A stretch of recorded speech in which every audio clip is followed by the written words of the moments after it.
The smell of bacon and coffee hung thick in the air of Rosie's Diner, a 24-hour truck stop restaurant just off Interstate 70 in central Kansas.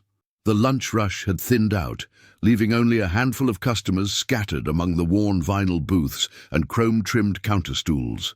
Rain streaked the windows, turning the parking lot into a blurred watercolor of grey and silver. Frank Delgado sat alone in a corner booth, his large frame hunched over a plate of meatloaf and mashed potatoes. At 54 years old, he had been driving trucks for nearly 3 decades, hauling everything from frozen foods to construction equipment across the heartland of America. His hands were calloused, his back perpetually sore, and his marriage had ended 12 years ago when his wife decided she could not compete with the open road for his attention. He did not blame her. Some men were built for roots, for staying in one place and watching their children grow. Frank was not one of those men. The road called to him in a language he could not explain, a siren song of asphalt and horizons that had shaped his entire adult life. His daughter Maria had stopped calling 3 years ago, right around the time she had her first baby. Frank had sent a card with some money, promising to visit soon, but soon had turned into months, and months had turned into years. The silence between them had grown so vast that he no longer knew how to bridge it.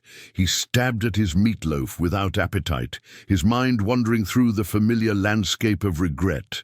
Tomorrow he would be in Denver, then on to Salt Lake City, then Portland. The same roads, the same truck stops, the same endless cycle of movement without purpose. The bell above the door chimed, and Frank glanced up reflexively. 2 children entered the diner, their clothes soaked from the rain. The older one was a girl, maybe 10 or 11 years old, with tangled brown hair and a face that seemed too serious for her age. She held the hand of a smaller boy, perhaps 5 or 6, who clutched a worn, stuffed rabbit against his chest with his free arm. They stood just inside the doorway, dripping water onto the linoleum floor, their eyes scanning the room with a wariness that made Frank's stomach tighten. He had seen that look before, on stray dogs and lost children, the look of creatures who had learned that the world was not a safe place. The girl led her brother toward the counter, where Rosie herself was wiping down the surface with a damp rag. Rosie was a heavy-set woman in her 60s, with grey hair pulled back in a practical bun and arms that had hauled countless plates of food over the decades. She watched the children approach with a mixture of concern and suspicion. The girl stopped at the counter, her chin lifted with a dignity that seemed borrowed from someone older. She reached into the pocket of her threadbare jacket and pulled out a handful of change, spreading it carefully on the counter. "Excuse me, ma'am," she said, her voice thin but steady. "Do you have any old bread? Day-old bread or maybe some scraps from the kitchen? It's for my little brother. He's really hungry." Frank felt something crack open in his chest. He set down his fork, his meal forgotten, and watched the scene unfold with a growing sense of urgency. Rosie looked at the coins on the counter, then at the children. Her expression softened slightly, but her voice remained businesslike. "Honey, we don't sell day-old bread. This is a restaurant, not a bakery." The girl's face fell, but only for a moment. She quickly rearranged her features into something more neutral, more controlled. "What can I get for this, then?" she asked, gesturing to the coins. "Anything. He hasn't eaten since yesterday." The little boy tugged at his sister's sleeve. "Emma, I'm cold," he whispered, loud enough for Frank to hear across the quiet diner. "I know, buddy," Emma replied, squeezing his hand. "Just hold on a minute." Rosie counted the change with practiced efficiency. "You've got about $1.37 here," she said. "I can get you a side of toast, maybe, or a small bowl of soup." Emma's eyes darted to the menu board above the counter, calculating. "Can I get the soup for him and just some crackers for me?" Frank could not take it anymore. He pushed himself out of the booth and walked toward the counter, his heavy boots thudding against the floor. The girl noticed him approaching and instinctively pulled her brother closer, her body tensing like a coiled spring. "Hey there," Frank said, keeping his voice soft and his hands visible at his sides. "I couldn't help but overhear.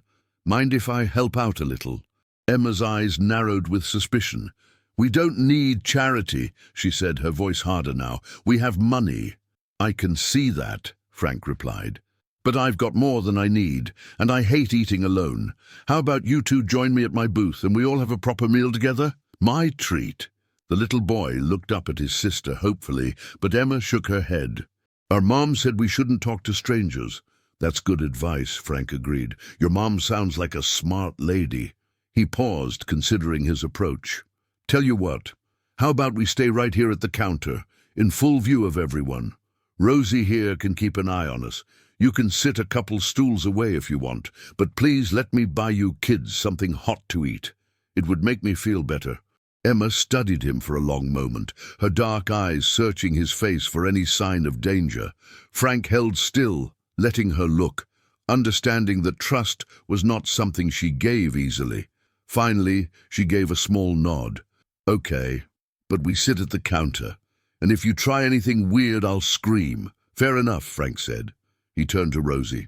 "Can we get 2 bowls of the chicken soup, some grilled cheese sandwiches, and maybe some hot chocolate for the kids?" Rosie's eyes flickered between Frank and the children, and something in her expression softened. "Coming right up," she said. "You kids go ahead and take those stools by the window. I'll bring everything over in a few minutes." Emma guided her brother to the counter stools, positioning herself between him and Frank, who took a seat 2 stools down as promised. The little boy climbed onto his stool and immediately began swinging his legs, his earlier wariness giving way to the simple pleasure of being out of the rain. "I'm Noah," the boy announced unprompted, "and this is Mr. Whiskers." He held up the stuffed rabbit, which was missing one eye and had clearly been loved almost to pieces. "Nice to meet you, Noah," Frank said. "And you too, Mr. Whiskers." "I'm Frank." Noah giggled. "That's a funny name." Emma shot her brother a warning look, but Frank just smiled. "Yeah, I guess it is. My mom named me after my grandfather. He was a farmer in Texas." "We're from Texas," Noah said excitedly. "Well, we were. Now we live in the car." "Noah!" Emma's face flushed with embarrassment and anger. "You're not supposed to tell people that." "It's okay," Frank said gently. "I'm not going to judge you. I've had some hard times myself over the years." He paused, choosing his words carefully. "Where's your mom now?" Emma's jaw tightened. "She's at work. She works nights at the warehouse outside of town. She leaves us in the car with the doors locked. But tonight, Noah got really hungry, and I thought maybe I could find something cheap." The picture was becoming clearer, and it was not a pretty one. A single mother working nights, living out of her car with 2 young children, trying to hold everything together with nothing but determination and love. "How long have you been living in the car?" Frank asked. Emma hesitated, then shrugged. "Since we left Dallas, about 3 months, I guess. Mom lost her job when the restaurant closed, and then we couldn't pay rent anymore, so we had to leave. She said we're going to Colorado, where her friend has a place we can stay, but the car keeps breaking down, and we keep running out of money." Rosie arrived with the food, setting steaming bowls of soup and golden grilled cheese sandwiches in front of the children. She added 2 mugs of hot chocolate topped with whipped cream, and Frank noticed that the portions were larger than normal. "Here you go, sweethearts," Rosie said, her voice warm. "You eat up now." Noah's eyes went wide at the sight of the food. He looked at his sister for permission, and when she nodded, he grabbed his sandwich with both hands and took an enormous bite. "Slow down, buddy," Emma said, but she was already reaching for her own soup, her careful facade crumbling in the face of genuine hunger. Frank watched them eat, his heart aching with a pain he had not felt in years. He thought about Maria at this age, about all the meals he had missed, all the bedtimes he had skipped, all the moments that had slipped away while he chased the horizon. "Where's your car parked?" he asked. Emma paused mid-bite, her guard going back up. "Why?" "Because it's cold out there, and it's going to get colder tonight. I want to make sure you kids are going to be okay." "We'll be fine," Emma said, but her voice wavered slightly. "Mom always comes back." "I'm sure she does," Frank said, "but I'd feel better if I could at least check on you later. Make sure you've got blankets. Maybe bring you some more food for tomorrow." Emma was quiet for a moment, stirring her soup with her spoon. "The parking lot behind the gas station next door," she finally said. "The blue Honda with the dent in the back door. But you can't tell anyone. If the police find out, they'll take us away from Mom, and then we'll really have nowhere to go." Frank nodded, understanding the terrible calculus that families in crisis faced. The system was supposed to help, but too often it tore families apart instead. "I won't tell anyone," he promised. "But I am going to help you, whether you like it or not." Emma's lips twitched in what might have been the beginning of a smile. "You're weird," she said. "I've been called worse," Frank replied. They finished their meal in companionable silence, the only sounds the clink of spoons against bowls and Noah's occasional happy humming. When the last bite was gone, Frank paid the bill, leaving Rosie a generous tip that made her eyebrows rise. Outside, the rain had slowed to a drizzle, the clouds beginning to break apart and reveal patches of darkening sky. Frank walked the children to the parking lot next door, hanging back while Emma unlocked the blue Honda and helped her brother into the back seat. The car was small and cluttered, filled with the detritus of a life in transition. Clothes spilled out of garbage bags, fast food wrappers littered the floor. A pillow and a thin blanket were crumpled in the back seat, clearly inadequate for the cool Kansas night ahead. Frank felt his heart sink. This was no way for children to live. No way for anyone to live. "What time does your mom get off work?" he asked. Emma was arranging the blanket around Noah, who was already drowsy from the warm food. "Around 6 in the morning," she said.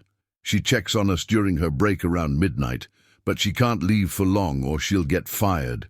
Frank nodded, his mind racing. "Listen," he said, "I've got a sleeper cab in my truck. It's warm, and there's room for both of you to stretch out. I'm not going anywhere tonight. I could park right here, and you could sleep in the truck where it's safe. I'll stay outside, keep watch, and when your mom comes, you can go back to her." Emma's face hardened. "I told you we don't need charity, and I'm not stupid. I'm not getting in some stranger's truck." Frank held up his hands. "You're right. That was a dumb idea. I'm sorry." He thought for a moment. "What if I just bring you some extra blankets? I've got a couple in my cab that I don't need. And maybe some snacks for the morning?" Emma studied him again, that same searching look from before.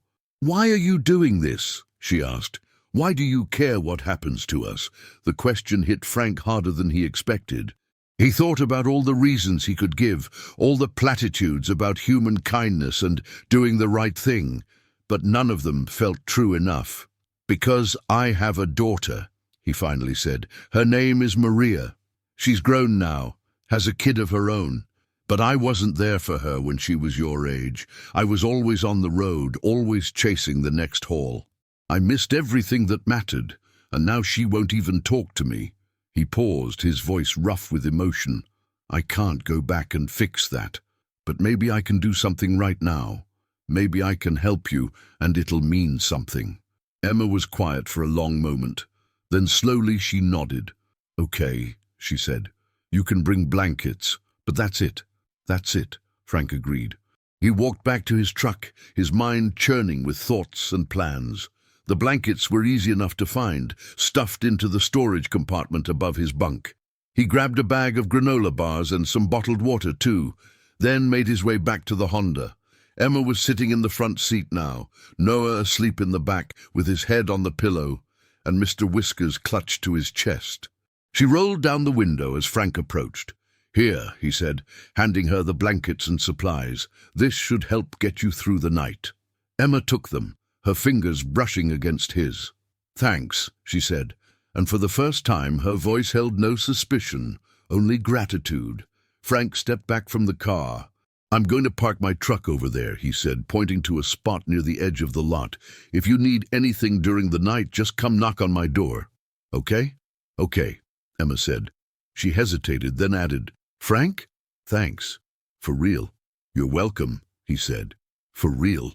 He returned to his truck and moved it to the spot he had indicated, positioning it so he had a clear view of the Honda. Then he climbed into his sleeper cab, but he did not sleep. Instead, he sat in the darkness, watching the small car where two children were trying to survive a world that had failed them. Around midnight, a battered sedan pulled into the lot, and a thin woman in a warehouse uniform got out. Even from a distance, Frank could see the exhaustion in her posture, the weight of worry that bent her shoulders. She walked to the Honda and tapped on the window, and Emma's face appeared, illuminated by the dome light. They talked for a few minutes, and Frank saw the woman's eyes flicker toward his truck. Emma must have told her about him, because the woman's body language shifted from alarm to something more curious. She looked at the truck for a long moment, then turned back to her daughter. After a few more words, she kissed both children through the open window and walked back to her sedan. She paused beside it, looking at Frank's truck one more time, then got in and drove away. Frank let out a breath he had not realized he was holding. The mother knew he was there now. She knew a stranger was watching over her children, and she had not called the police or told him to leave. That had to mean something. He dozed fitfully through the night, waking every hour or so to check on the Honda. The temperature dropped, but the extra blankets seemed to be doing their job. He could see the condensation on the windows, evidence of warm breath inside. As the first grey light of dawn began to creep across the sky, Frank made a decision. He climbed out of his truck and walked to the Honda, knocking softly on the window. Emma's face appeared, bleary with sleep but alert. "Is something wrong?" she asked. "No," Frank said. "Everything's fine. I just wanted to talk to you before your mom gets back, and I wanted to give you this." He held up a folded piece of paper. Emma took it, unfolding it to reveal several bills. "There's $300 there," Frank said. "It's not much, but it should help with gas and food until you get to Colorado." Emma's eyes widened. "I can't take this. Mom would never—" "Just tell her you found it," Frank said. "Tell her it blew into the parking lot or someone dropped it. I don't care. But please take it. Use it to get somewhere safe." Emma looked at the money, then at Frank. Her lower lip trembled, and for a moment she looked like the child she was, rather than the miniature adult she had been forced to become. "Why?" she whispered. Frank thought about all the times he had driven past people in need, all the excuses he had made to avoid getting involved. He thought about Maria, about the birthday card sitting in his glove compartment that he had been meaning to send for months. He thought about the life he had built on motion and distance, and how empty it had become. "Because everyone deserves a chance," he said. "And because I should have done something like this a long time ago, for someone, for anyone." Emma folded the money carefully and tucked it into her jacket pocket. "Thank you," she said. "I'll make sure Mom uses it right." "I know you will," Frank said. "You're a good kid, Emma, a really good kid. Your mom is lucky to have you." The sound of a car engine made them both turn.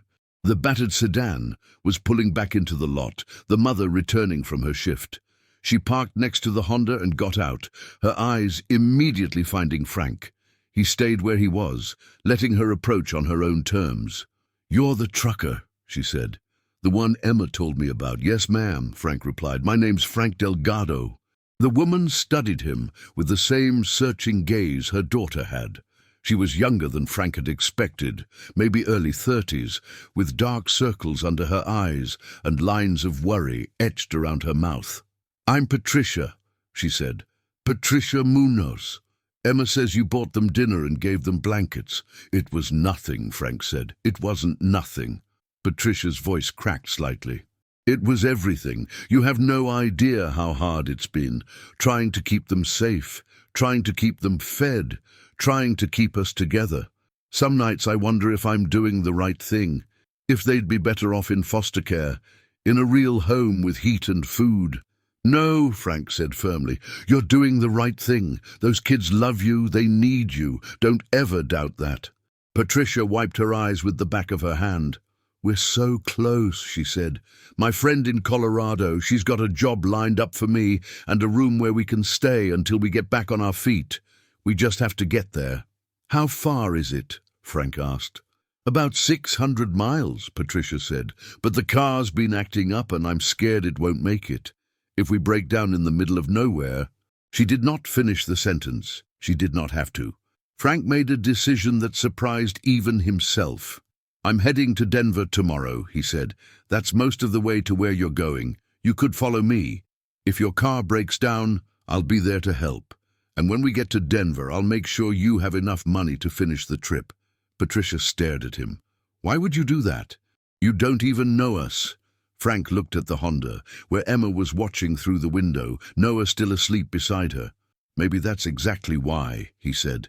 "Maybe it's easier to help strangers than the people you've already let down." Patricia was quiet for a moment, processing his words. Then she said, "You have a daughter." It was not a question, but Frank nodded anyway. "Maria. She's 29 now. I haven't seen her in person in almost 4 years. Why not? Because I was a terrible father. I was never there. I always put the road first, and by the time I realized what I'd lost, it was too late to get it back." "It's not too late," Patricia said softly. "Trust me, as long as you're breathing, it's not too late." Frank felt something loosen in his chest, a knot of grief and guilt that had been tightening for years.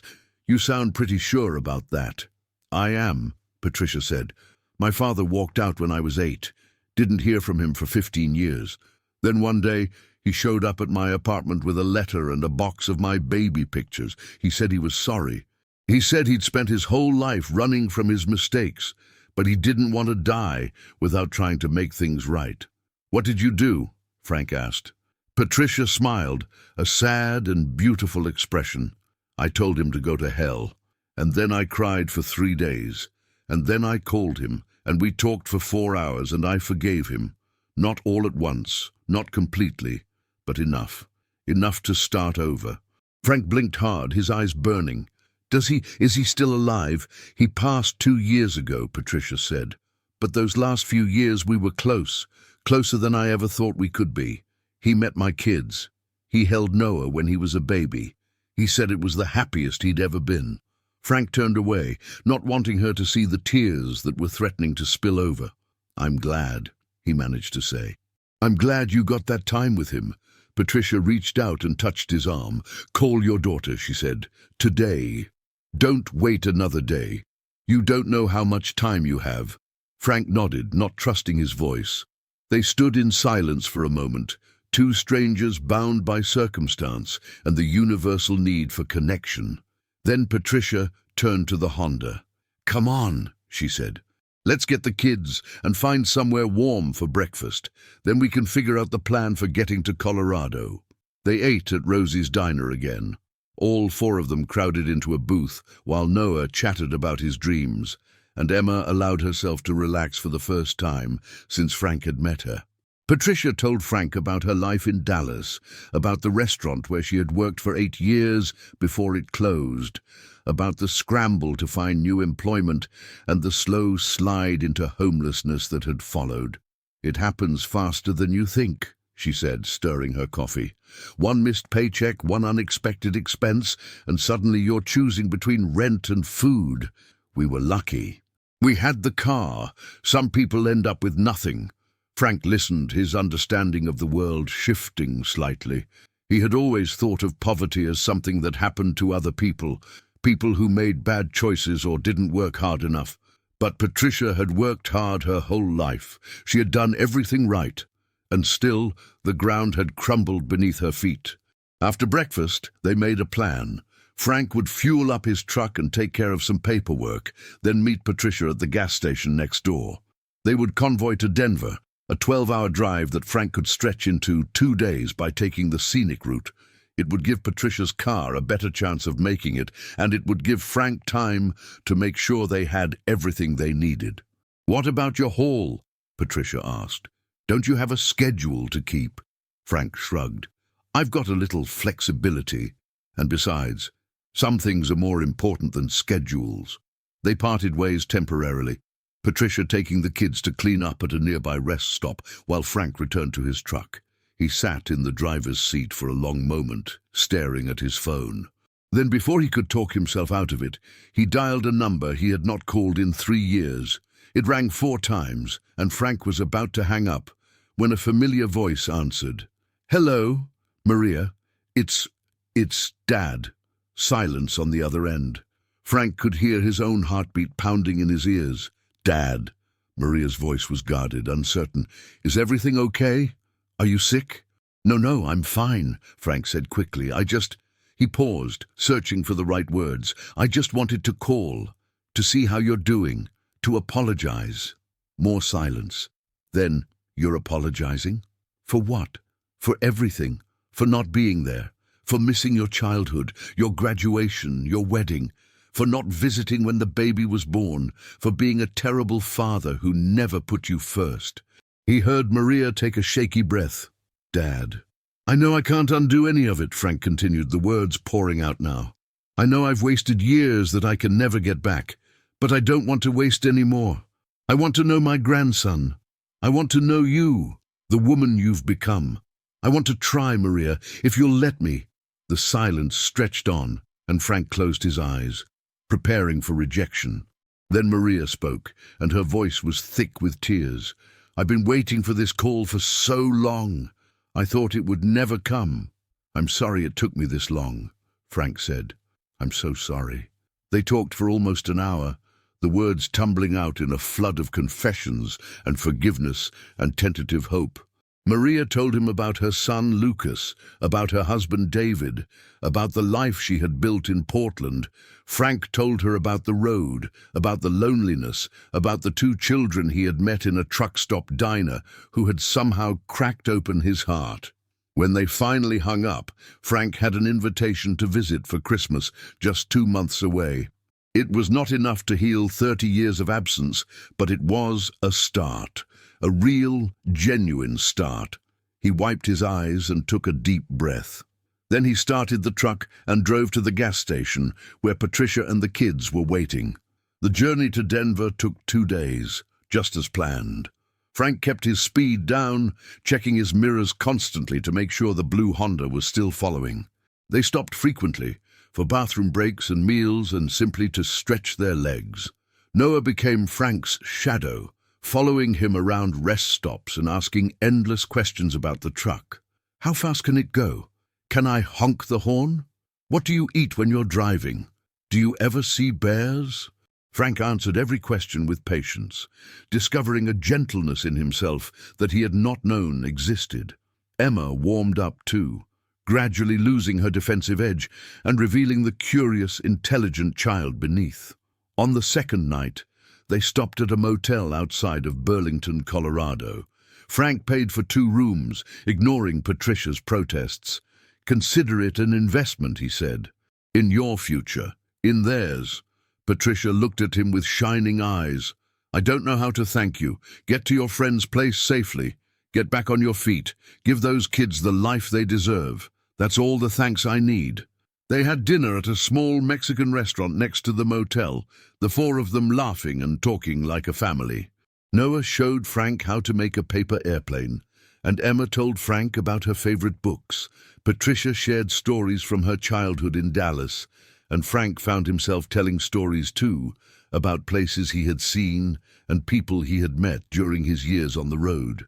For the first time in longer than he could remember, Frank did not feel alone. The next morning, they said their goodbyes in the motel parking lot. Denver was only a few hours away, and from there Patricia would continue on to Colorado Springs, where her friend was waiting. Frank handed Patricia an envelope. "There's $500 in there," he said, "and my phone number. If you ever need anything at all, you call me, okay?" Patricia took the envelope, tears streaming down her face. "I don't know what to say. Say you'll take care of yourself. Say you'll take care of those kids. Say you'll let me know when you get settled." Patricia nodded, then threw her arms around Frank in a fierce hug. "Thank you," she whispered. "Thank you for seeing us, for stopping." Frank hugged her back, feeling the gratitude and hope and connection that flowed between them. "Thank you," he said, "for reminding me what matters." Emma approached next, her eyes dry but her expression soft. "You're not so bad," she said, "for a weird old trucker." Frank laughed. "You're not so bad yourself, kid, for a pint-sized con artist." Emma grinned, the first real grin he had seen from her. "Take care of yourself, Frank. You too, Emma." Noah was last, barreling into Frank's legs with a hug that nearly knocked him off balance. "I'm going to miss you," Noah said. "Will you come visit us?" Frank knelt down to the boy's level. "I'd like that," he said. "And hey, you take care of Mr. Whiskers, okay?" Noah nodded solemnly. "I will. He's my best friend." Frank ruffled the boy's hair and stood up, his heart full to bursting. "All right," he said. "You guys better hit the road. You've got a new life waiting for you." He watched them pile into the Honda, watched Patricia start the engine, watched the car pull out of the parking lot and merge onto the highway. He kept watching until the blue speck disappeared into the distance, carrying 3 people who had stumbled into his life and changed it forever. Then he climbed into his truck and headed for Denver. 2 months later, Frank pulled his Peterbilt into the driveway of a modest house in Portland, Oregon. His heart was pounding as he killed the engine, his palms sweaty on the steering wheel. The front door opened, and Maria stepped out onto the porch. She was beautiful, Frank thought, with her mother's dark hair and his own stubborn jaw. Behind her, a small boy peeked out, curious and shy. Frank climbed down from the cab, his legs unsteady beneath him. He had rehearsed this moment 1,000 times in his mind, had practiced the words he wanted to say, but now that he was here, all of it fled. Maria walked down the porch steps, her eyes fixed on his face. They stood a few feet apart, the distance between them feeling both vast and impossibly small. "Hi, Dad," Maria said softly. "Hi, sweetheart," Frank replied, his voice breaking on the word. And then she was in his arms, and they were both crying, and 30 years of absence began to dissolve in the warmth of an embrace long overdue. Frank stayed in Portland for a week, the longest he had been off the road in years. He met his grandson Lucas, a bright and energetic 4-year-old who shared Frank's love of trucks and Maria's quick laugh. He met David, Maria's husband, a kind man who welcomed Frank without reservation. He sat in their kitchen and ate Maria's cooking and listened to stories about a life he had missed. It hurt, hearing about all the moments he had not been there for. But it was a good hurt, a cleansing hurt, the kind that comes with healing rather than wounding. On his last night in Portland, Frank sat on the back porch with Maria, watching the stars appear in the darkening sky. "I'm sorry," he said, for what felt like the 100th time. "For all of it." Maria took his hand. "I know, Dad, and I forgive you. I forgave you a long time ago, actually. I was just waiting for you to forgive yourself." Frank turned to look at her, this woman who had become so much more than he deserved. "How did you get so wise?" Maria smiled. "I had a lot of time to think, and I realized that holding on to anger was only hurting me, not you, so I let it go. I just wished you would come around so I could tell you." They sat in silence for a while, the peace of the night settling around them. "I met some people," Frank said eventually, "a mother and 2 kids living out of their car, trying to get to Colorado. The little girl, Emma, she reminded me of you. So fierce and protective, trying to hold everything together." Maria squeezed his hand. "What happened to them?" Frank smiled. "I helped them get to where they were going, gave them some money, made sure they had food and blankets. Last I heard, they're doing okay. The mom got a job, they're in an apartment now. Emma started at a new school. That's amazing, Dad. I'm proud of you." The words hit Frank like a physical blow.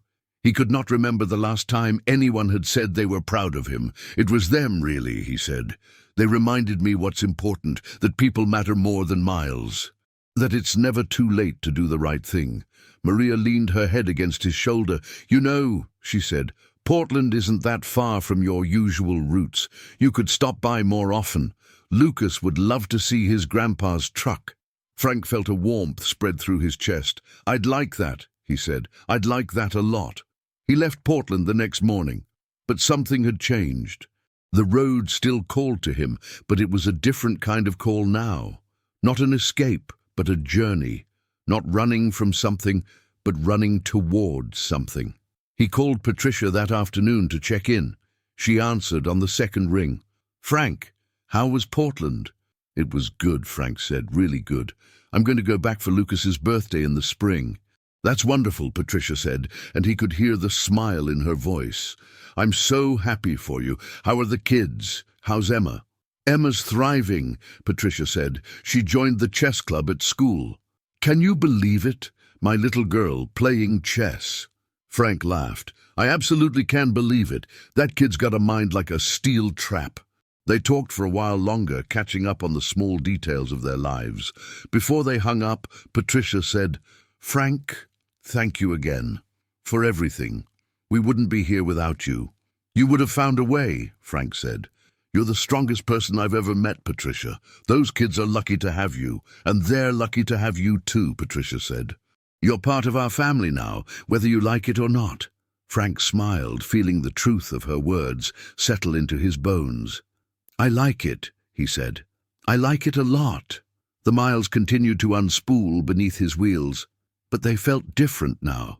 Each road led somewhere meaningful. Each stop offered the possibility of connection. Each day brought new opportunities to be the person he wished he had always been. He started keeping an eye out for people in need, not just driving past with his eyes on the horizon. A young couple, stranded with a flat tire, got a lesson in changing it and a 20 for gas. A veteran hitchhiking to a job interview got a ride to the next city and a hot meal. An elderly woman whose car had broken down got a tow to the nearest mechanic and company while she waited. Small kindnesses, but they added up. They became the currency of a new life, one built on presence rather than absence, on connection rather than isolation. On a cold November evening, almost a year after that first meeting in Rosie's diner, Frank's phone rang. It was Emma. "Frank, guess what? I won the regional chess tournament. I'm going to state." Frank felt a surge of pride so strong it almost took his breath away. "Emma, that's incredible. I'm so proud of you.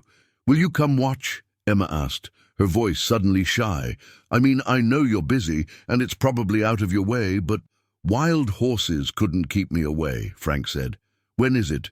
"December 14th, in Denver." Frank was already calculating routes in his head. "I'll be there," he promised. "Save me a seat in the front row."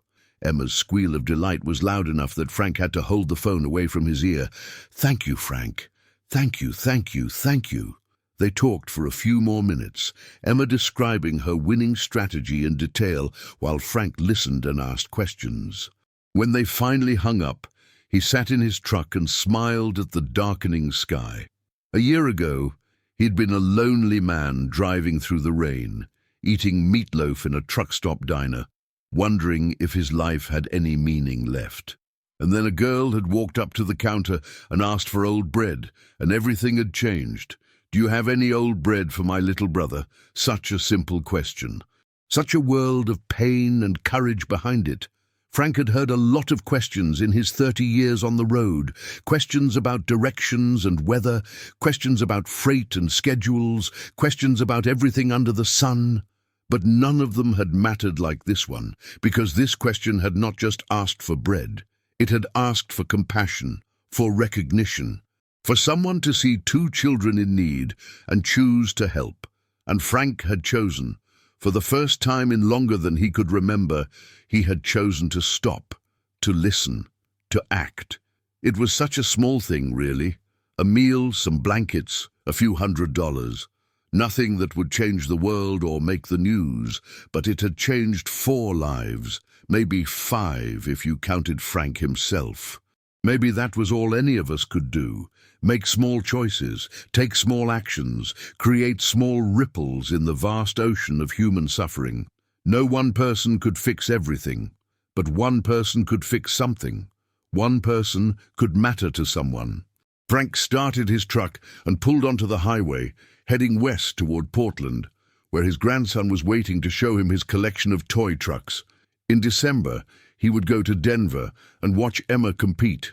In the spring, he would be there for Lucas's birthday. And in between, he would keep driving, keep watching, keep stopping for the people who needed someone to stop. The road stretched before him, endless and familiar, but no longer lonely, because now he understood what the road was really for. Not for running away, but for running toward. Not for escape, but for connection. Every mile was a chance to do better. Every stop was an opportunity to be kind. Every person was someone's child, someone's parent, someone's reason for living. Frank drove on through the gathering dark, the lights of his truck cutting a path through the night. Behind him lay 30 years of regrets. Ahead of him lay a future he was only beginning to imagine. And somewhere in Colorado, a little girl named Emma was practicing chess, dreaming of victories to come, knowing that someone believed in her. Someone had stopped. Someone had cared. Someone had heard her question and answered with love instead of indifference. "Do you have any old bread for my little brother?" It was not much of a question, really, just a few words, spoken by a hungry child in a roadside diner. But it had changed everything. And Frank Delgado would spend the rest of his life making sure it kept changing everything. One small kindness at a time, one stop at a time, one meal at a time. Because that was what it meant to be human, to hear the questions that mattered, to answer with compassion, to stop. The truck rolled on through the night, carrying its driver toward tomorrow. The stars wheeled overhead, indifferent to the small dramas playing out below. But somewhere in the darkness, a family was sleeping safely in a warm apartment, dreaming of the future they were building together. And that was enough. That was everything. Frank smiled and pressed on, the road unspooling before him like a promise. There would be more questions to hear, more children to help, more small kindnesses to offer. And he would be ready. He would always be ready, because someone had taught him that it was never too late to start again. A fierce little girl with tangled brown hair and 2 old eyes, a hungry little boy with a worn stuffed rabbit, a desperate question asked in a roadside diner. "Do you have any old bread for my little brother?" Frank would hear that question for the rest of his life. He would hear it in every truck stop and rest area, in every small town and big city, in every face that looked at him with need or hope or desperation. And every time he would answer, "Yes, I have bread, I have time, I have compassion, I have everything you need. Come sit with me. Let me help." The night deepened around him, but Frank Delgado drove on, carrying the light of human kindness through the darkness.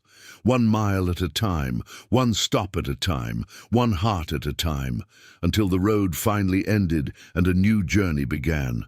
But that was a long way off yet. For now there was only the road and the stars and the knowledge that he was exactly where he was supposed to be. Doing exactly what he was supposed to do, being exactly who he was supposed to be, a trucker, a father, a grandfather, a friend, a man who had finally learned how to stop, and that made all the difference. 6 months after that first meeting, Frank found himself standing in a small apartment in Colorado Springs, surrounded by the warmth of people who had become family. Patricia had transformed the space into a home, filling it with second-hand furniture and handmade decorations that gave it a cozy, lived-in feel. The walls were covered with Emma's artwork and Noah's crayon drawings. A small Christmas tree stood in the corner, decorated with ornaments made from paper and string. It was the most beautiful thing Frank had ever seen. "Merry Christmas, Frank." Noah launched himself at Frank's legs the moment he walked through the door. "Did you bring presents? Did you? Did you? Noah!" Patricia's voice carried from the kitchen. "Let the man get inside first." Frank laughed, scooping the boy up in his arms. "Hey there, little guy. And yes, I brought presents, but they're for tomorrow, Christmas rules." Noah pouted dramatically, but his eyes were sparkling with excitement. "Emma says Santa isn't real, but I don't believe her." Emma appeared in the hallway, rolling her eyes. "I said Santa might not be real. There's a difference." Frank set Noah down and reached into his jacket pocket, pulling out a small wrapped package. "Well, I happen to know for a fact that Santa is real because he asked me to deliver this early." He handed the package to Emma. "He said you'd been especially good this year." Emma took the package carefully, her eyes widening. "For me?" "For you," Frank confirmed. "Go ahead, open it." Emma tore off the wrapping paper to reveal a small velvet box. Inside was a silver charm bracelet with a tiny chess piece pendant attached. "I figured you could add charms for each tournament you win," Frank said. "There's plenty of room." Emma stared at the bracelet, her lower lip trembling. "It's beautiful," she whispered. "Frank, it's—" She did not finish the sentence. Instead, she threw her arms around his neck and held on tight. "Thank you," she said into his shoulder. "For everything, not just this, for everything." Frank hugged her back, feeling a warmth spread through his chest. "You're welcome, sweetheart. Now, how about we go help your mom with dinner?" The meal was simple but perfect. Turkey with all the fixings, mashed potatoes, green beans, and homemade rolls that Patricia had learned to make from her grandmother. They sat around the small table, passing dishes and sharing stories and laughing at Noah's endless stream of jokes. After dinner, they gathered in the living room to watch Christmas movies. Noah fell asleep halfway through the first one, his head resting on Frank's arm, Mr. Whiskers clutched to his chest. Emma curled up on the other side of the couch, her new bracelet glinting in the light from the television. Patricia looked at Frank across the room, her eyes soft with gratitude. "Thank you for being here," she said quietly. "It means more than you know." Frank smiled. "There's nowhere else I'd rather be." They stayed up late, talking about the past and the future, about dreams realized and dreams still to come. Patricia told Frank about her job at the hotel, about the promotion she was hoping for, about the plans she had to go back to school and get her degree. "You can do it," Frank said. "I've never met anyone more determined than you." Patricia laughed. "Determination is just another word for too stubborn to quit." "Nothing wrong with that," Frank replied. "Look where it's gotten you." Patricia glanced around the apartment, at her sleeping children, at the Christmas tree, at all the evidence of a life rebuilt from rubble. "Yeah," she said softly, "look where it's gotten us. Look." Frank left Colorado Springs the next morning, but he carried the warmth of that Christmas with him for months. It sustained him through the long winter hauls, through ice storms and breakdowns, and the inevitable loneliness of the road. He called Maria every week now, video chatting with Lucas, who was growing so fast that Frank could hardly keep up. He visited Portland whenever his routes allowed, sometimes staying for just a night, sometimes for a whole weekend. Each visit was a brick in the foundation they were building, a foundation of trust and love and second chances. On Lucas's 5th birthday, Frank was there with a present that made the boy's eyes go wide. "It's a real trucker hat," Lucas exclaimed, putting it on his head. "Just like yours. Just like mine," Frank confirmed. "Now you're an official member of the Road family." Maria caught his eye across the room and smiled, and Frank felt something heal inside him that he had not even known was broken. Spring turned to summer, and summer turned to fall. Frank kept driving, kept stopping, kept looking for the people who needed someone to see them. There was the teenage boy running away from home, who Frank convinced to call his parents and give them another chance. There was the elderly couple stranded on the highway, whose car Frank fixed with a spare part from his own toolkit. There was the young mother with twins who could not afford diapers, who Frank helped without her ever knowing where the anonymous package came from. Each kindness was small on its own, but together they formed a tapestry of compassion that gave Frank's life a meaning it had never had before. He started mentoring new truckers, sharing not just the technical skills of the job, but the human skills too. The importance of seeing people, the value of stopping, the power of a simple act of kindness. Most of them thought he was crazy at first, but some of them listened, and some of them started stopping too. One of his mentees, a young woman named Jasmine, called him one night, her voice thick with emotion. "Frank, I did it," she said. "I stopped for someone. A kid, maybe 16, standing by the side of the road in the rain. He said he'd been kicked out of his house for being gay and he had nowhere to go. I bought him dinner and called a shelter in the next town that would take him. They're going to help him find a place to stay and connect him with resources." Frank felt his heart swell with pride. "That's amazing, Jasmine. How do you feel?" "I feel good," she said. "Really good. Like I actually made a difference." "You did make a difference," Frank said. "To that kid, you made all the difference in the world."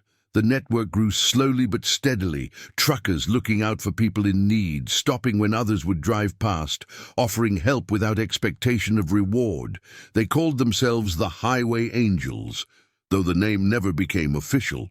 What had become official was a non-profit organization that Frank helped Patricia start, using some of his savings and a lot of volunteer time.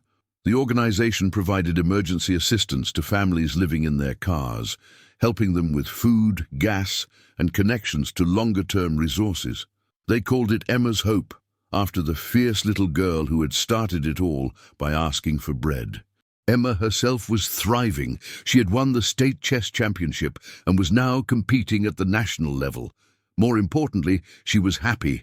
The shadows that had haunted her eyes were gone, replaced by a brightness that made Frank's heart ache with joy every time he saw it. Noah was in kindergarten now, learning to read and write and count. He still carried Mr. Whiskers everywhere, though the rabbit was so patched and mended that it was barely recognizable. He still asked Frank endless questions about trucks, and Frank still answered every single one. On the second anniversary of their first meeting, Frank drove to Rosie's Diner in Kansas. He parked in the same spot he had parked that rainy night, walked through the same door, sat at the same counter where Emma had spread out her handful of coins. Rosie was still there, a little grayer, a little slower, but still serving up comfort food with a side of no-nonsense wisdom. "Well, well," she said when she saw Frank, "if it isn't my favorite trucker. Coffee?" "Please," Frank said. "And a slice of that pie if you've got it." Rosie poured his coffee and cut him a generous slice of apple pie. "I heard about what you've been doing," she said. "That organization you helped start. People talk, you know, especially around here." Frank shrugged, embarrassed. "I just helped out a little. Patricia did most of the work." Rosie leaned on the counter, her eyes sharp and knowing. "You know, I've been working in this diner for 40 years. I've seen a lot of people come and go, a lot of sad stories, a lot of hard luck, and most of the time, people just look the other way. They've got their own problems, their own lives. They can't be bothered." She paused, her expression softening. "But every once in a while, someone stops, someone sees. Someone cares enough to do something about it, and that makes all the difference, not just for the people they help, but for everyone who sees it happen. It reminds us that kindness is still possible, that people can still be good." Frank looked down at his pie, his throat tight. "I was just in the right place at the right time." Rosie shook her head. "You were in the right place at the right time because you chose to be. You could have finished your meal and walked out. You could have looked the other way like everyone else, but you didn't. You stopped." Frank thought about that night, about the scared girl with the handful of coins, about the question that had changed everything. "Do you have any old bread for my little brother?" He'd heard a lot of questions in his life, but that one still echoed in his mind, still reminded him of what mattered. "You know," Frank said slowly, "I spent 30 years driving past people who needed help. 30 years of telling myself it wasn't my problem, it wasn't my business. I missed my daughter's whole childhood because I was too busy running from responsibility." He looked up at Rosie, his eyes bright with unshed tears. "But then I met Emma and Noah and Patricia, and they showed me that it's never too late, that even an old fool like me can learn to be better, can learn to stop." Rosie smiled, a rare and beautiful expression. "That's the thing about people," she said. "We're stubborn creatures. Sometimes it takes us a while to figure out what matters. But when we finally do, watch out. There's nothing more powerful than a changed heart." Frank finished his pie and paid his bill, leaving Rosie a tip that made her shake her head and mutter about stubborn truckers. Then he walked out to his truck and climbed into the cab, ready to hit the road again. But before he started the engine, he pulled out his phone and made a call. "Hey, Dad." Maria's voice was warm and surprised. "I didn't expect to hear from you until tomorrow." "I know," Frank said. "I just wanted to tell you something." "What?" Frank paused, searching for the words. "I love you," he said finally. "I know I don't say it enough. I know I didn't say it at all for most of your life, but I love you, Maria, and I'm grateful every single day that you gave me another chance." There was silence on the other end, and then Maria's voice, thick with emotion. "I love you too, Dad. They talked for a while longer about nothing and everything, about Lucas's latest adventures and Maria's work and Frank's plans for the holidays. When they finally hung up, Frank sat in the quiet of his cab and let the gratitude wash over him. 2 years ago, he had been a lonely man with no connections, no purpose, no hope. Now he had a daughter who loved him, a grandson who adored him, and a whole extended family that had grown from a chance encounter in a roadside diner. Life was strange that way. You never knew when something small would turn into something huge, when a question about bread would become a journey of redemption. Frank started his engine and pulled onto the highway, pointing his truck toward the future. There were more miles to drive, more people to help, more kindnesses to offer, and he was ready for all of it. The years rolled on like the miles beneath his wheels. Frank watched Emma graduate from high school, deliver the valedictorian speech, and earn a full scholarship to Stanford. He watched Noah grow from a chattering little boy into a thoughtful young man with his mother's determination and his sister's fierce heart. He watched Lucas grow too, from a toddler into a curious and adventurous kid who worshipped his grandfather and begged for rides in the truck whenever Frank visited. Maria and David had another baby, a girl they named Hope, and Frank was there in the waiting room when she was born. He was there for all of it now. Every birthday, every holiday, every small moment that added up to a life. Patricia eventually became the executive director of Emma's Hope, turning it from a small local organization into a regional non-profit that helped hundreds of families every year. She never forgot where she came from, never lost touch with the desperation that had brought her to that truck stop on a rainy night, and she never let Frank forget either.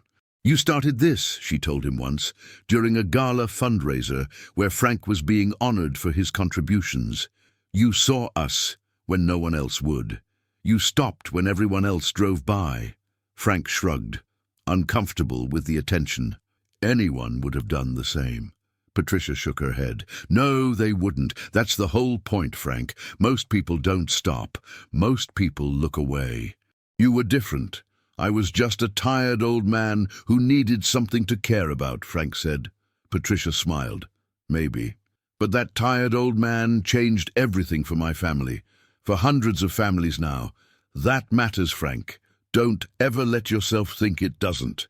On his 70th birthday, Frank finally retired from trucking. His body had told him it was time, and for once, he listened. He sold his rig to a young woman he had mentored, someone who understood what the road was really about. He moved to Portland, into a small apartment just a few blocks from Maria's house, close enough to see his grandchildren every day, far enough to give everyone their space. It was a good life, different from anything he had imagined for himself, but good. He volunteered with Emma's Hope, training new drivers and helping to expand the network of highway angels across the country. He babysat for Maria when she and David needed a night out. He taught Lucas and Hope how to play chess, passing on the strategies that Emma had taught him years ago. And sometimes, late at night, he would sit on his small balcony and look up at the stars and think about all the roads he had traveled, all the miles, all the stops, all the people. He thought about Sandra, his ex-wife, who had finally forgiven him and become something like a friend, about all the years he had wasted, all the moments he had missed, about the pain he had caused and the healing that had finally come. He thought about Emma, who was now a lawyer specializing in children's rights, fighting every day for kids who had no one else to fight for them, about Noah, who was in college studying to become a social worker, about Patricia, who had built an empire of compassion from nothing but determination and love. He thought about the question that had started it all, the question he still heard in his dreams sometimes, spoken in a small voice filled with desperate hope. "Do you have any old bread for my little brother?" It was such a simple question, such a small thing, just a hungry child asking for help in the only way she knew how. But it had cracked open Frank's world and let the light come flooding in. He had spent the first 50 years of his life running from connection, from responsibility, from love. He had convinced himself that the road was all he needed, that freedom meant never stopping, never staying, never caring too much. He had been wrong about everything. The road was not about escape. It was about the journey, about the people you met along the way, about the choices you made when no one was watching. And the best choice, Frank had learned, was always to stop, to see the person in need, to hear their question, to answer with compassion instead of indifference. It did not matter if you could not solve all their problems. It did not matter if your help was small and inadequate. What mattered was that you tried, that you showed up, that you let them know they were not invisible. That was the gift Emma had given him all those years ago in a roadside diner. She had reminded him that people mattered. That connection was not weakness, but strength.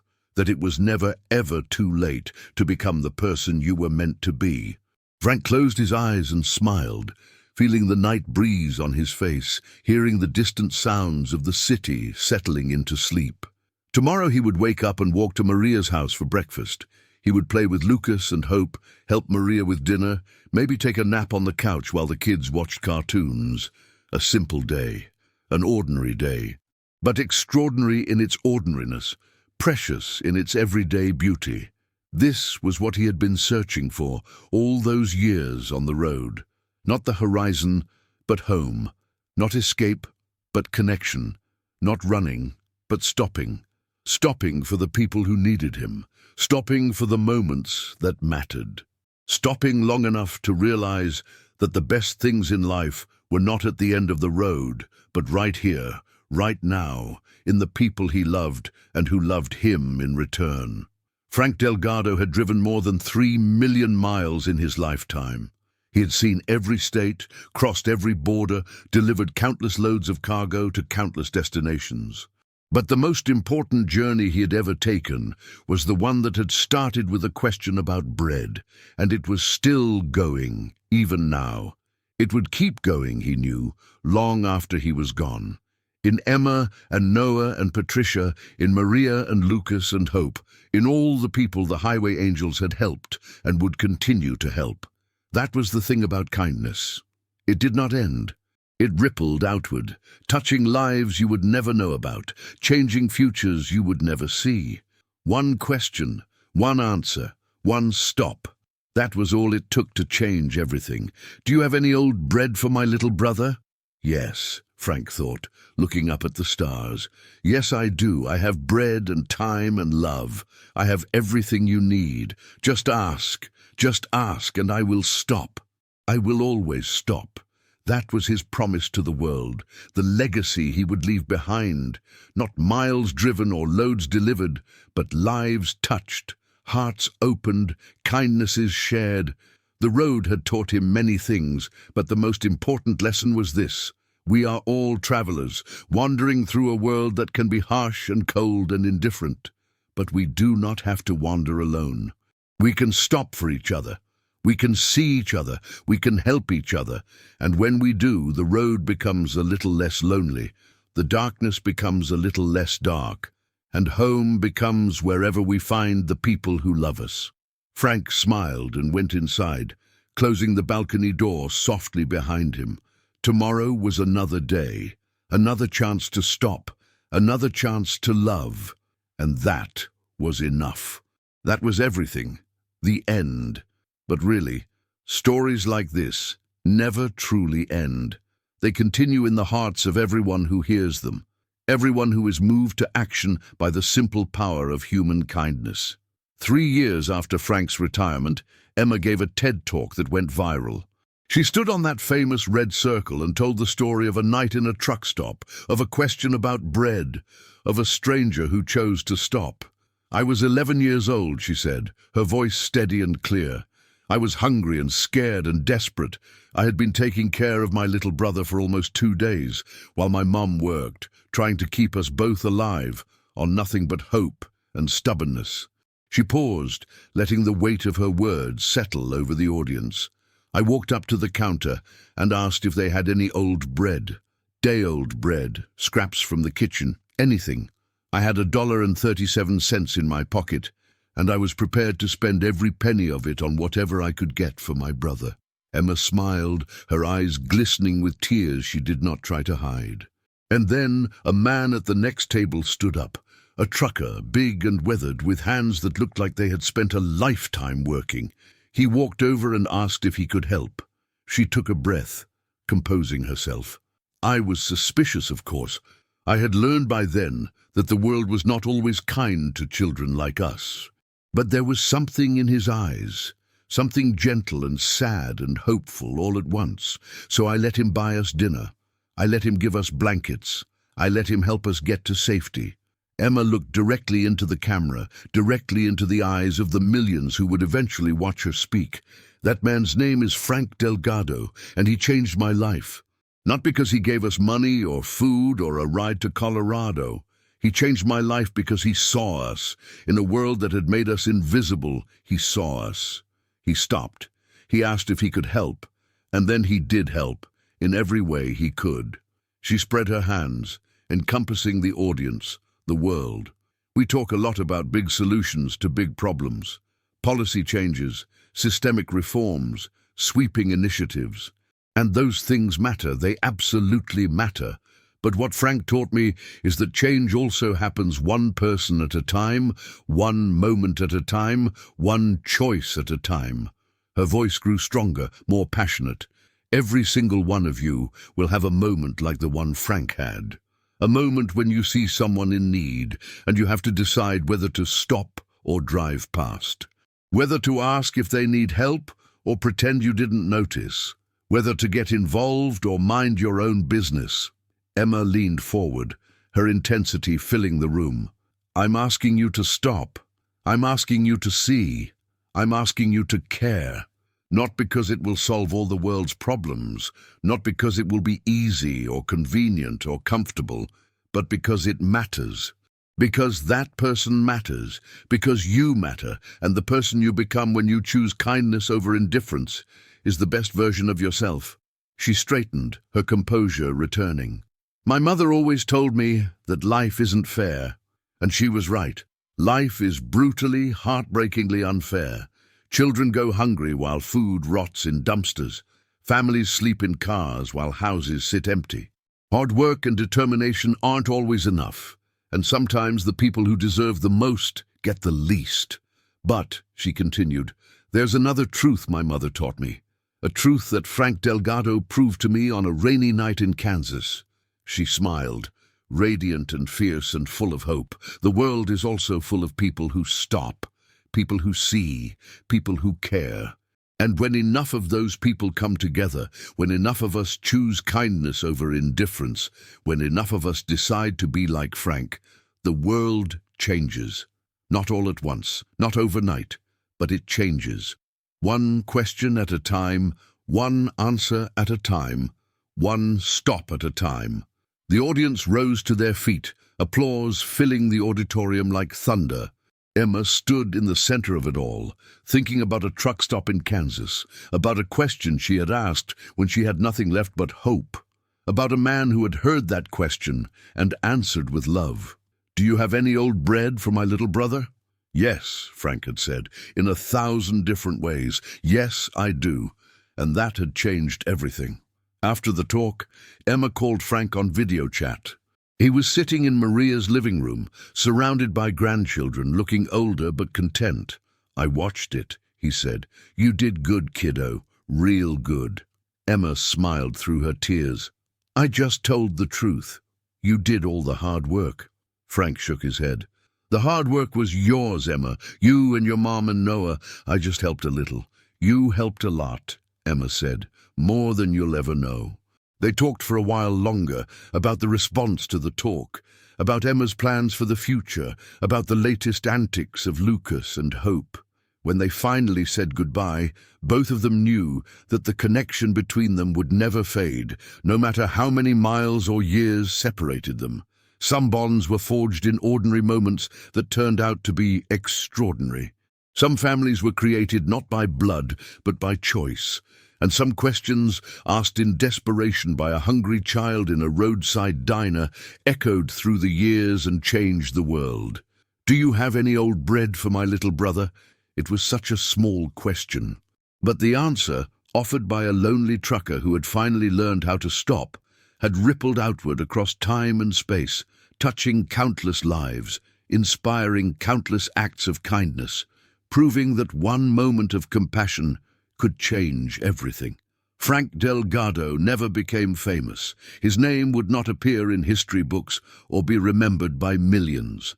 He was just a trucker who had spent his life on the road, who had made mistakes and found redemption, who had learned too late what really mattered. But he had mattered to Emma. He had mattered to Noah. He had mattered to Patricia. He had mattered to Maria and Lucas and Hope. He had mattered to everyone whose life he had touched with his quiet kindness, his willingness to stop, his insistence on seeing the humanity in every person he met. And in the end, that was enough. That was everything. The road stretched on forever, leading to horizons that could never be reached. But the people we love, the connections we make, the kindnesses we offer along the way, those are what give the journey meaning. Frank Delgado understood that now, in a way he never had before. And he would spend whatever time he had left living that truth. One day at a time, one stop at a time, one heart at a time, because that was what it meant to be human, to hear the questions that mattered, to answer with love, to stop, always, always to stop. 5 years after his retirement, Frank received a letter that would stay with him for the rest of his days. It arrived in a plain white envelope, no return address, postmarked from somewhere in Nebraska. Inside was a single sheet of paper, covered in careful handwriting. "Dear Frank Delgado, you don't know me, but I know you. Or at least, I know what you did. My name is Marcus Johnson. I'm a trucker, been driving for about 15 years now. A few years back, I was at a truck stop in Kansas when I overheard another driver talking about you, about the Highway Angels, about how you started something that was changing lives all across the country. I didn't believe it at first. I've been on the road long enough to know that most people are only looking out for themselves, but the story stuck with me.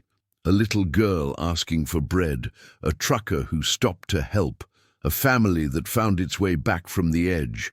I started paying more attention after that. Started noticing the people I used to drive right past, the homeless guy at the rest stop, the single mom with the broken-down car, the teenager with the black eye and the empty eyes. And one night about 2 years ago I stopped. There was a woman at a diner in Oklahoma. She was crying, trying to hide it, but I could see. She had a baby in a carrier and a toddler who wouldn't stop fussing. She was counting change on the table, and she was short for whatever she was trying to buy. I thought about driving past. I thought about minding my own business. But then I thought about you, Frank, about the story I'd heard, about what you would do. So I stopped. I paid for her meal. I gave her $50 for gas. I sat with her while she cried and told me about the husband who had left her, the job she had lost, the family that had turned their backs. It wasn't much. I couldn't solve her problems, but I could see her, I could listen. I could let her know that someone in this world gave a damn. She wrote to me a few months later, found my information through the trucking company. She wanted me to know that she had made it to her sister's house in Texas, that she had found a job, that things were getting better. She said my kindness had given her hope when she had none left. She said I had saved her life. But here's the thing, Frank, I didn't save her life. You did, because you stopped first, because you showed that lonely little girl that kindness was still possible, because you started a ripple that spread out across the country, touching lives you'll never know about. I'm one of those lives, Frank. And so is that woman in Oklahoma, and so are her children, who will grow up knowing that strangers can be kind, that help can come from unexpected places, that the world is not as dark as it sometimes seems. I don't know if you'll ever read this letter. I don't even know if it will reach you, but I wanted you to know that what you did matters, that it's still mattering every single day in ways you can't imagine. Thank you for stopping. Thank you for teaching me to stop too. With gratitude and respect, Marcus Johnson Frank read the letter 3 times, his eyes blurring with tears. Then he folded it carefully and placed it in the drawer where he kept his most precious possessions. He thought about Marcus Johnson, somewhere out on the road, stopping for strangers, passing on the kindness that had been passed to him. That was the nature of kindness. It did not stay contained. It spread like light, like water, like hope itself. Frank picked up his phone and called Patricia. They talked for an hour, catching up on the small details of their lives. Noah had been accepted to graduate school for social work. Emma's firm was taking on a huge case about foster care reform. The ripples kept spreading. When they finally hung up, Frank felt full in a way that had nothing to do with food. He walked to his balcony and looked out at the Portland skyline. Tomorrow he would be there to help Maria with breakfast. He would make pancakes in the shapes of trucks and animals the way Lucas liked, ordinary things, everyday things, but precious beyond measure. Frank thought about the road, about all the miles he had traveled. He had found what he was looking for now, not on the road but in the stopping, not in the destinations but in the people he had met along the way. The night air was cool on his face. Frank stood there for a moment, looking up at the stars, feeling the vastness of the universe and the smallness of himself within it. But he did not feel insignificant, not anymore, because he knew now that small things mattered, that one person could make a difference, that a single act of kindness, offered without expectation of return, could change the world. "Do you have any old bread for my little brother?" Such a simple question, such a small beginning, but from that beginning had grown something extraordinary, a family rebuilt, a life redeemed, a movement of compassion spreading across the country, touching lives that Frank would never know about, changing futures he would never see. That was his legacy. Not the miles he had driven or the loads he had delivered, but the kindness he had offered, the connections he had made, the ripples he had started. Frank smiled and walked back to his apartment, ready for another ordinary day, another chance to love, another chance to stop. And that was enough. That was everything.